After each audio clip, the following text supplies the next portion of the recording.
மக்கள் செல்வாக்கு பெற்ற எம்ஜிஆர், மக்கள் செல்வாக்கு பெற்ற கலைஞர், 2 பேருக்கும் முரண்பாடு வருது. ஒரு கட்சி உருவாகுது. அவர் யாரையும் தன்னுடைய வாரிசு என்று எந்த கட்டத்திலும் சொல்லவில்லை.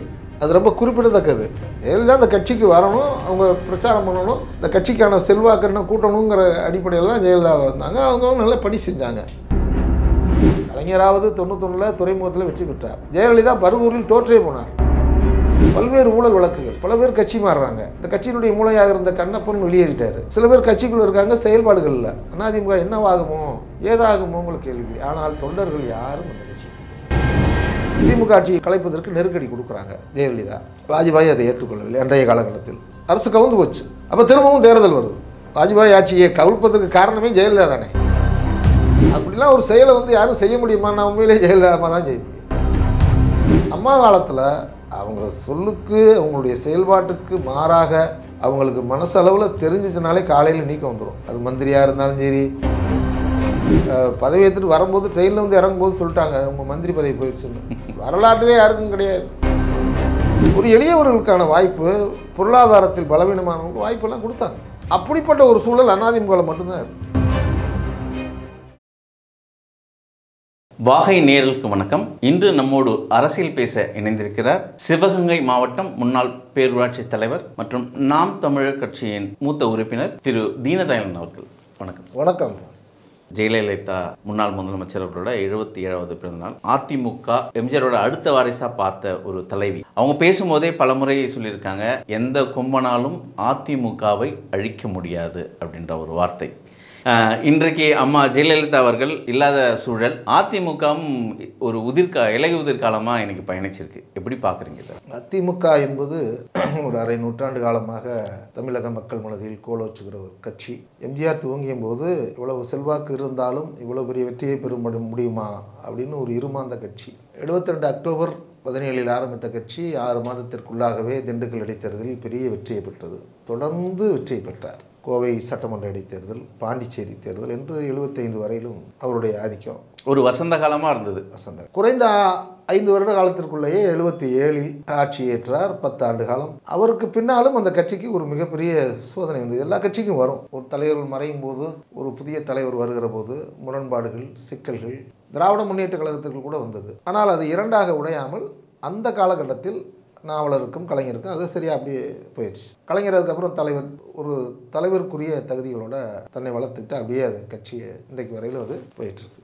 அதிமுக அன்னைக்கு என்ன நடந்துச்சுன்னா, அப்போ சொன்னால் தான் இதை ஒப்பிட முடியும். ஜெயலலிதா ஜானகியான்னு 2 பிரிவாக போனாங்க. 88 நாங்களாம் இளைஞர்களாக இருந்த காலத்தில் 2 பிரிவாக போச்சு. ஒரு கட்சிக்கு ஜானகி அதிமுக, ஜே அதிமுகன்னு 2 பிளவுகள் ஒரு கொடியை பயன்படுத்திக்கிட்டாங்க.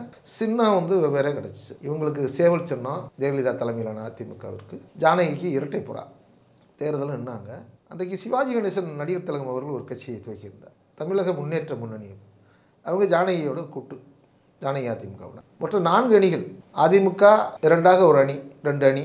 திராவிட முன்னேற்ற கழகம் மார்க்சிஸ்ட் ஒரு அணி. அதிமுக அணியில் இந்திய கம்யூனிஸ்ட் கட்சி இருந்தது. ஒரு நல்ல தேர்தல். காங்கிரஸ் தனியாக நிற்கிது. அப்போ 4 அணிகள். திமுக ஆட்சிக்கு வந்துடுது. தேர்தல் முடிவில் அதிமுக என்பது ஜெயலலிதா தான் அப்படிங்கிற ஒரு முடிவுக்கு மக்கள் சட்டமன்றத்தில் எதிர்க்கட்சி தலைவர் பொறுப்பை 28 இடங்கள் நினைக்கிறேன் அவங்க வெற்றி பெற்று எதிர்க்கட்சியாக வராங்க. ஜானகி அணி ஒரே ஒரு இடத்துல தான் வெற்றி பெற்றது. PH பாண்டியன், சேரன் மாதேவி, திருநெல்வேலி மாவட்டம் சபாநாயகர் இருந்தவர். அதுக்கப்புறம் அந்த கட்சி ஜானகி நடத்த முடியாதுங்கிற நிலை வரும்போது அவங்களே தேடி இனி ஜெயலலிதா தான் அந்த கட்சியை நடத்த முடியும், அதற்கான தகுதியும் அவங்க போர்க்குணமும் அவங்கள்ட்ட தான் இருக்குது. ஏன்னா அந்த 2-3 வருடம் பல்வேறு இன்னல்களை சந்தித்து தான் வந்தாங்க. சும்மா எடுத்தவொடனே வந்துடல. அரசியல் போராட்டங்களை களத்தில் பார்த்து தெரியுது. அதை நம்ம இன்றைக்கு இளைஞர்களுக்கு தெரிஞ்சிருக்கோம். ரொம்ப பேருக்கு தெரியாமலாம் இல்லை. எல்லாம் இப்போல்லாம் கூகுள் அதெல்லாம் நிறையா வலைதளங்கள்லாம் இருக்குது. இருந்தாலும் விழா வாரியாக சொல்லணும். அப்போ 81க்கு பின்னாலே அவங்க அரசியலில் வரும்போது அதிமுக துவக்கத்தில் வரல. அது சில பேருக்கு தெரியுமான்னு தெரியும். சில பேருக்கு ஜெயலலிதா ஆரம்பத்துலேயே இருந்திருப்பாங்களே, வரல. 72 ஆரம்பித்த கட்சி 8-9 வருடம் சென்று 80 மீண்டும் எம்ஜிஆர் ஜெயிச்சு வந்ததற்கு பின்னால் தனக்கு பின்னால் கட்சியில் ஒரு கரிஸ்மா லீடர் வேணும், கவர்ச்சிகரமான லீடர்னு சொல்ல முடியாது, கவர்ச்சிகரமான ஃபேஸ் வேணும். ஏன்னா அவர் யாரையும், அது ரொம்ப குறிப்பிடத்தக்கது, அவர் யாரையும் தன்னுடைய வாரிசு என்று எந்த கட்டத்திலும் சொல்லவில்லை, எந்த பொதுக்கூட்டத்திலும் ஜெயலலிதா அந்த கட்சிக்கு வரணும், அவங்க பிரச்சாரம் பண்ணணும், இந்த கட்சிக்கான செல்வாக்கு கூட்டணுங்கிற அடிப்படையில் தான் ஜெயலலிதா வந்தாங்க. அவங்க நல்ல பணி செஞ்சாங்க.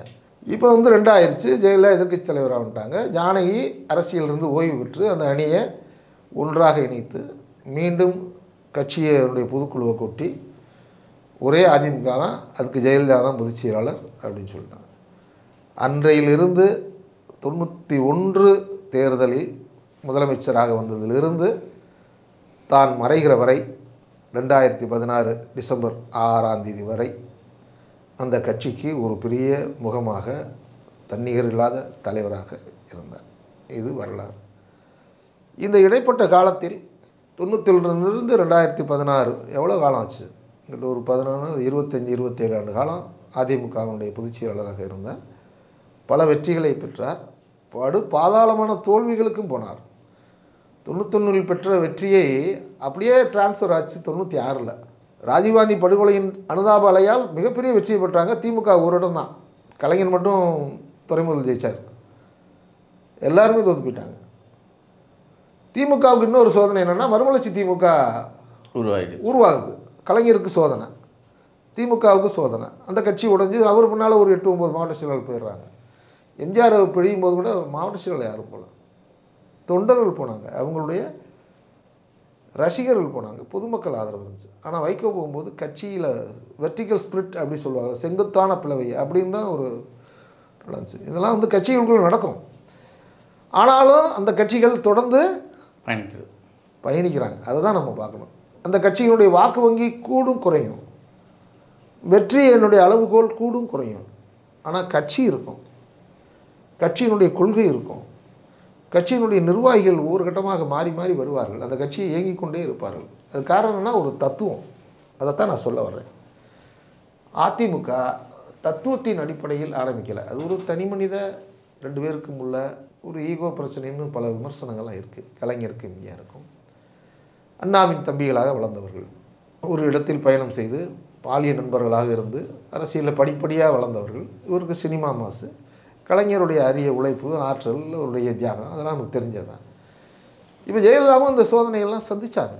எப்போன்னா 88, 90 ஒரு 3 வருஷம் கடுமையான போராட்டம். அதுக்கப்புறம் காங்கிரஸோட உறவு உண்டு. அனுதாபலையில் வந்து இல்லைனாலும் ஜெயிக்கிறது தான் வாய்ப்பு. ஆனால் அன்றைக்கு திமுக அரசு கலைக்கப்பட்டதுனால ஒரு மிகப்பெரிய கேள்வியாக இருந்துச்சு. அனுதாபலையில் மக்கள் அதை ஒரு பெரிய பொருட்டாக எடுக்கலை. 2வது ராஜீவ்காந்தி மரணம், அதுக்கு பல்வேறு பணிகளை திமுக மேலாம் சுமத்துனாங்க. அந்த ட்ராக்கெலாம் போக முடியாது. அதுக்கு பின்னால் 5 ஆண்டு காலம் 96 தேர்தல் வருது.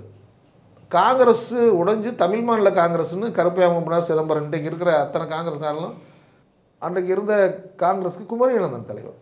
இது தனியாக ஒரு கட்சியாக இருக்குது, பலமில்லாத கட்சியாக இருக்குது. தமிழ் மாநில காங்கிரஸ்னு புதிய ஒரு சைக்கிள் சின்னம். ஏன்னா அந்த எதுக்கு இவ்வளோ உதரம் சொல்லணும், அரசியலில் எதுவும் நடக்கலாம், எந்த விபத்து வேணாலும் நடக்கலாம், யார் வேணாலும் நடக்கலாம். ஜனநாயகம் யாருக்கு வேணாலும் காற்று வீசும், அதை நோக்கி பயணிக்கணும். அப்போ அதிமுக படுதோல்வி.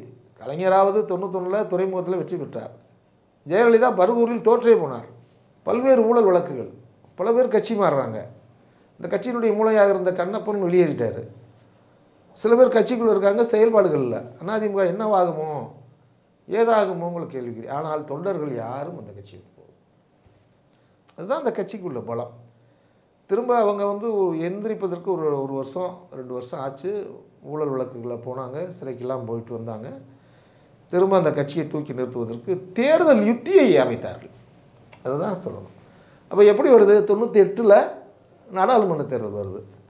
முதலில் தமிழ்நாட்டில் பிஜேபி களம் அமைச்ச தேர்தல். அதுதான் நம்ம பார்க்கணும். அதில் அதிமுக, மறுமலர்ச்சி திமுக கழகம், பாட்டாளி மக்கள் கட்சி, இவங்கெல்லாம் ஒன்றிணைஞ்சு வாஜ்பாய் தலைமையிலான ஆட்சி வந்துடுறாங்க, வெற்றி பெற்றுறாங்க. எல்லாம் வெற்றி பெறலாம். 28, 29 சீட் நினைக்கிறேன். திமுகவும் 10, 11 வர்றாங்க. மேஜர் பார்ட்டி ஏடிஎம்கே அணி வெற்றி. மத்தியில் அமைச்சர் பொறுப்புகளும் வருது. திமுக ஆட்சியை கலைப்பதற்கு நெருக்கடி கொடுக்குறாங்க ஜெயலலிதா. வாஜ்பாய் அதை ஏற்றுக்கொள்ளவில்லை. அன்றைய காலகட்டத்தில் அவர் கொஞ்சம் ஜனநாயகவாதி, அதற்கான சூழலும் இல்லை. அது கோயம்புத்தூர் குண்டு வெடிப்பை வச்சு ஒரு பெரிய புரட்சியாக ஆக்குனாங்க, கலைக்கப்படல. அதுக்கப்புறம் வந்து அமைச்சர்லேருந்து வெளியேறினாங்க. அதுக்கு ஒரு புறக்காரணங்கள் சொன்னாங்க. தமிழ்நாட்டினுடைய வளர்ச்சியில் போதிய எங்களுக்கு கொடுத்த வாக்குறுதிகளை எல்லாம் பிஜேபி காப்பாற்ற தவறிட்டாங்கன்னு ஒரு சில மாதங்கள்லேயே வெளியேறிட்டாங்க. அப்போ திரும்பவும் தேர்தல் வருது. அரசு கவுந்து போச்சு. வாஜ்பாய் ஆட்சியை கவிழ்ப்பதற்கு காரணமே ஜெயலலிதா தானே. அது அவங்க பெரிய அப்படிலாம் ஒரு செயலை வந்து யாரும் செய்ய முடியுமா? நான் உண்மையிலே ஜெயலலிதா தான் செய்ய முடியும். அன்றைக்கு அகில இந்திய அளவில் எல்லாத்தையும் உண்டு திரட்டி பிஜேபிக்கு எதிர்ப்பாக. ஆனால் திமுக இந்த பக்கம் இருந்து அந்த பக்கம் திமுக அணி போகுது, இந்த பக்கம் இருந்த மதிமுக அந்த பக்கம் போகுது. இந்த அணியில் இருந்த பாட்டாளி மக்கள் கட்சி அப்படியே பாரதிய ஜனதா அணியில் போகிறாங்க. திமுக அதிமுக இடம் மாறுது, ஆட்சியை கழுத்துறாங்க. ஒரு ஓட்டில் வாஜ்பாய் ஆட்சி கவிழுது, மீண்டும் தேர்தல் வருது, மீண்டும் வாஜ்பாய் தலைமையில் ஆட்சி அமைது. திமுக அமைச்சர் பொறுப்பாக வாங்குகிறாங்க, கூட்டணி அமைச்சரில் உள்ளே போகிறாங்க. இப்போ ஜெயலலிதாவுக்கு ஆட்சியை இறக்கணும், மீண்டும் ஆட்சி வந்துருச்சு. அப்போ அவங்க ஒரு படிப்பினி உள்வாங்கிறாங்க. அது ரொம்ப கவனிக்கத்தக்கது. இன்றைய அரசியலுக்கு அது பொருந்தும். பாரதிய ஜனதாவை நாம் ஒரு கூட்டணியாக சேர்ந்தோம், ஆனால் அவங்கள்ட்ட என்ன விதமான ஒரு எதிர்பார்த்த சில வாக்குறுதிகள் இல்லை.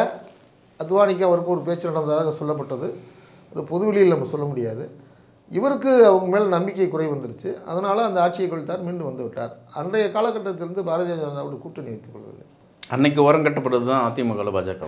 அப்போ இந்த காலகட்டத்திற்கு முன்னால் பல்வேறு வழக்குகளை சந்தித்து 2001 மீண்டும் முதல்வராக ஜெயலலிதா வர்றாங்க. அதுக்கு காரணத்தை சொல்லணும், திமுக பாரதிய ஜனதாவோட இருந்தது தான் வேணும். அப்போது திமுக கூட பாட்டாளி மக்கள் கட்சி, விடுதலை சிறுத்தைகள் கட்சி, காங்கிரஸும் தானே இருந்தது, பாஜக இல்லையே. 2011 இப்போ நான் சொல்கிறேன், காங்கிரஸ் முதற்கொண்டு ஜெயலலிதா அணிக்கு வந்துட்டாங்க. அதே பாமக மறுமலர்ச்சி திமுக மட்டும் திமுகவோட தொகுதி உடன்பாடில் ஒரு முரண்பாடோடு தனியாக நின்னாங்க. பாமக காங்கிரஸ் எல்லாமே இங்கிட்டு வந்துட்டாங்க, இடதுசாரிகள் போல. ஏன்னா பாரதிய ஜனதாவோட கூட்டணி இல்லை, அந்த அணியில் இருக்க முடியாதுல்ல, இடதுசாரிகள் இருக்க மாட்டாங்கல்ல. அப்போ 2011 பாஜக பாமக விடுதலை 2001 நீங்கள் 2001 பற்றி பேச 2001 இந்த அணி அப்படியே அந்த பக்கம் வருது. காங்கிரஸும் வந்துடுது, பாமக வந்துடுது, மதிமுக மட்டும் வரல. இப்படி ஒரு அணி தேர்தலில் வந்தாங்க. வழக்குகள் ஓடிக்கிட்டே இருந்து, சொத்து குவிப்பு வழக்குன்னு சொல்லி பதிவானது ஓடிக்கிட்டு இருந்துச்சு. 2006 இந்த அணியில் இருந்தவர்கள்லாம் திரும்பவும் பாரதிய ஜனதாவை திமுக உறவு முடிஞ்சவுடனே இவங்க உரம் வந்து திமுக பக்கம் வந்தாங்க. அப்போ அன்றைக்கு இருந்த சட்டங்கள், இன்றைக்கி சொல்கிறோம்ல இந்த பாசிச சட்டம், நம்ம நன்மையும் பேசணும் தீமையும் பேசணும். 69% விழுக்காட்டை தெரிந்தது தான் எம்ஜிஆர் காலத்தில் கொண்டு வந்ததை அரசியல் சட்டத்தில் ஏற்றி 9வது அட்டவணையில் சேர்த்து அதை உறுதிப்படுத்திய பெருமை ஜெயலலிதாவுக்கு சாரும். ஆகம பயிற்சி பள்ளிகள் என்று சொல்லி இன்றைக்கு இந்த அர்ச்சகர் சட்டம் இருக்குல்ல, அதற்கு மூல காரணமாக இருந்த கலைஞர் போட்ட சட்டம் அது வழக்காகவே ரொம்ப காலம் நடந்துகிட்டு இருந்துச்சு. அப்போ ஆகம பயிற்சி பள்ளிகள் என்பதை ஜெயலலிதா காலத்தில் தான் உருவாகுது. இப்போ வீரமணி கூட சமூக நீதி காத்த வீராங்கனை அப்படின்னு ஒரு ஆசிரியர் பட்டம் கொடுத்தாங்க. அப்போ திராவிட இயக்கத்தின் அடிப்படை கொள்கைகளை நீங்கள் தத்துவ ரீதியாக அந்த கட்சியை உருவாகலை, அதையும் நம்ம சொல்லணும். ஒரு தனி மனித, ஒரு கரிஸ்மா லீடர், ஒரு உரையில் 2 கத்தி இருக்க முடியாது, ஒரு ஊருக்கு 2 ராஜா இருக்க முடியாதுன்ற மாதிரி 2 பேர் தலைவர்கள், மக்கள் செல்வாக்கு பெற்ற எம்ஜிஆர், மக்கள் செல்வாக்கு பெற்ற கலைஞர், 2 பேருக்கு முரண்பாடு வருது, ஒரு கட்சி உருவாகுது. ஆனால் பேசிக்கலாக பார்த்திங்கன்னா கொள்கை வந்து என்றைக்கும் இந்த மண்ணில் வந்து அந்த கொள்கையை மீறி யாரும் போக முடியாது. ஆனால் கட்சியில் பாசிச போக்கை ஜெயலலிதா அந்த காலத்தில் மேற்கொண்டார், அதையும் நம்ம சொல்லுவோம். ஆடு மாடி கோழிலாம் வெட்டக்கூடாதுன்னு ஒரு சட்டமெல்லாம் கொண்டு வந்தாங்க, அது நடைமுறையில் சாத்தியமே இல்லை. அப்புறம் அரசு ஊழியர்களுக்கு எதிர்ப்பாக அஸ்மார்ட்னு சட்டம் கொண்டு வந்தாங்க, வேலை நீக்கம் சொல்லி. அது மிகப்பெரிய அளவில் அரசு ஊழியர் ஓட்டு வங்கி, எப்போவுமே திமுகவுக்கு அரசு ஊழியர் ஓட்டு வங்கி என்பது என்றைக்குமே சாதகமாக இருக்கும். அந்த தேர்தலில் ஓரளவுக்கு ஜெயலலிதாவுக்கு 2006 மாற்றி போட்டவங்க 2006 திரும்ப இவங்க பண்ண இந்த எஸ்மா சட்டம், வேலை நீக்க சட்டத்தின் விளைவாக பலர் வந்து வேலை நீக்கம் செய்யப்பட்டார்கள். திரும்ப எல்லாம் வந்து நடந்துச்சுன்னு வச்சுங்க. அப்போ ஒன்றொன்றையும் பார்க்கும்போது 2002 இன்னும் ஒரு பெரிய ஒரு எதிர்வினையாற்றினார் ஜெயலலிதா. ஈழ ஆதரவாளர்களான வைகோ, பல நெடுமாறன் எல்லாம் பொடா சட்டத்தில் கைது பண்ணாங்க. திருமங்கலத்தில் ஒரு கூட்டத்தில் வைகோ விடுதலை புலிகளை என்றும் ஆதரிப்பேன் அப்படின்னு பேசுனதுக்காக ஒரு வழக்கு போட்டாங்க. அதன் மூலமாக அன்றைக்கு பெரிய வழக்கு. வைகோ சிறையில் இருந்தார் 500 நாளுக்கு மேலே. சுபவி இருந்தார், நெடுமாறன் இருந்தார், எங்கள் ஊரில் பரந்தாமன் சொல்லிட்டு எங்கள் உறவினர், அவர் சிறையில் இருந்தார். எல்லாம் 1.5 வருஷம் இருந்தாங்க. அதுக்கப்புறம் கலைஞருடைய முயற்சி, பொடா சட்டத்தை திருத்த வேண்டும் என்ற அகில இந்திய அளவிலான கோரிக்கை, இதெல்லாம் சேர்ந்து அவங்கள வெளியில் வந்தாங்க. அதுக்கப்புறம் பிஜேபி திமுக உறவு முடிந்தது. அப்படியே அரசியலில் மாறிக்கிட்டே போச்சு. இப்போ மீண்டும் 2011 வந்தாங்க.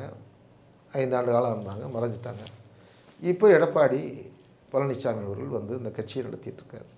நம்ம கேட்குற கேள்வி, ஒன்றிணைந்த அதிமுக என்பது இருந்தால் வலிமையா, வலிமை குறைவானதா அப்படின்னா, ஒன்றிணைந்த அதிமுக என்பது எக்ஸப்ட் சசிகலா அப்படிங்கிற இடத்துக்கு எடப்பாடி உறுதியாக நிற்கிறார். எக்ஸப்ட் தினகரன். அதிமுக வந்து செல்வி ஜெயலலிதா இருக்கும்போதும் செம்மையார் ஜானகி அம்மா இருக்கும்போதும் 2 பிளவு பிறந்தது. ஜானகி அம்மா விட்டு கொடுத்து ஜெயலலிதா பக்கம் போயிட்டாங்க.